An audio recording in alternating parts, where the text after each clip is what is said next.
river. But then the side canyon here, the right of us, called the 9.5 Canyon. As soon as you make your way out of that side canyon, the far distance north, you see we have that little stump right there. That's actually Tower Butte, located near Lake Powell. There's more things to continue hunting on that side, because that's mainly where you see pronghorn antelope located on that side. We've got Antelope Island, Antelope Canyon, again, we're seeing on that side. Then right above that, we got this hollowed man figure here with his arms down, indicating someone of great importance when he passed away in the area. He could have been maybe a chief, a well-known medicine man in the area, or maybe a god they worship, because it is slightly above all the other petroglyphs we see here on the left-hand side. And then now jumping here to the middle, we have the ancestral Puebloans, also known as the Anasazis. And so since the water would fluctuate during annual springtime floods in this area, it made sense to use this for agriculture, growing corn, beans, and squash. Made it a lot easier for them as well. So we also have that little squiggly W formation right there. That's actually the constellation Cassiopeia. It would appear in the sky late at night as well. So he mentioned the pronghorn antelope. We have one herd here. We also have another one just right above the sand. So whoever did this bottom one down here probably didn't want to do it on their stomach. I told you how hot it gets down here. More like doing it at eye level. So again, we think that there could be more petroglyphs down below. But this is all protected under National Park Service now. So we get our school groups that come through here. We have our local school that comes through here. And I remember doing this as a school group, in 4th grade. But back then, there used to be no wall here. So you can actually go to the panel and touch all these petroglyphs.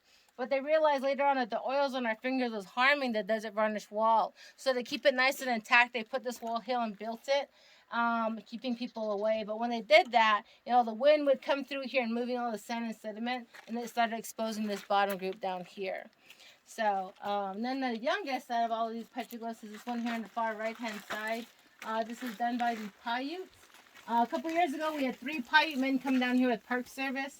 They just said, yep, we did that, and walked back down to the boat. Gave no explanation whatsoever.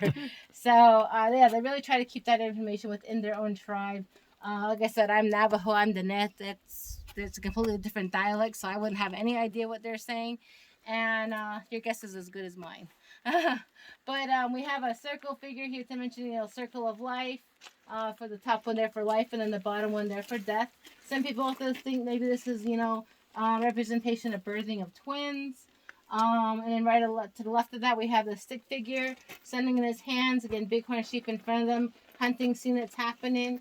But again, the 2 legs he had talked about is depicting his children. Not fully developed, not fully grown. Maybe first time child's hunting. We don't know. And then right above that, we have a W formation. And it's kind of hard at this angle because of the sun, but when it's on this side and it's hitting straight on it, it's like a lighter pink color, like this one, or a pink color there. It's not really dark like these ones down here, because this one has a desert varnish. It's kind of growing inside of it, so they're a little bit darker. But that's what we call a cowboy glyph. If it's anywhere, say like 75 to 100 years old, that's what we can call them, cowboy glyphs. It's a lot better than just saying, like, old graffiti left down here from the early 1900s. Again, maybe some people think John Wesley Powell, but it took really good notes and doesn't mention about leaving any W's. Some people think maybe miners trying to find gold in this area. Maybe it's a guy named Walter. I don't know. Some people also think maybe it represents the canyon walls coming down. In the middle, it could be like annual springtime floods were happening down here as well. So, again, everything's up for interpretation. This is just my little take on it. But, in my opinion, this area needs to be, protected and respected out here. So I always tell people, there was actually a guy who carved his name right here in the middle, thinking he can get away with it. His name is Trent. But Park Service has done a really good job of trying to covering that up.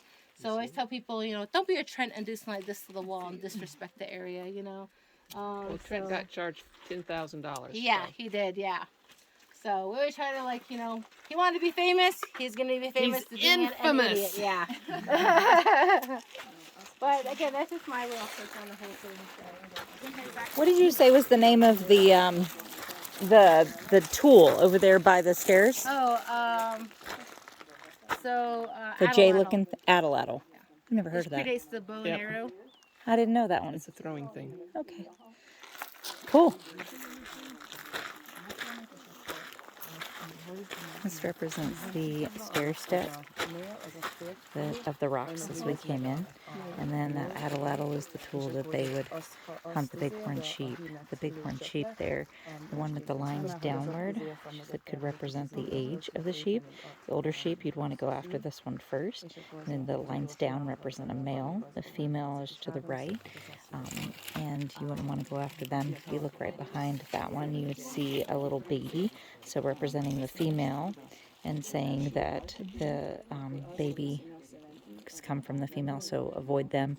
And the one on the back, she said, would be the one that you would look after because he's only got 2 lines, so he's young, so he's going to be getting older. And then she said that the little symbol up there is a butte that is around the corner from here, so that could represent that.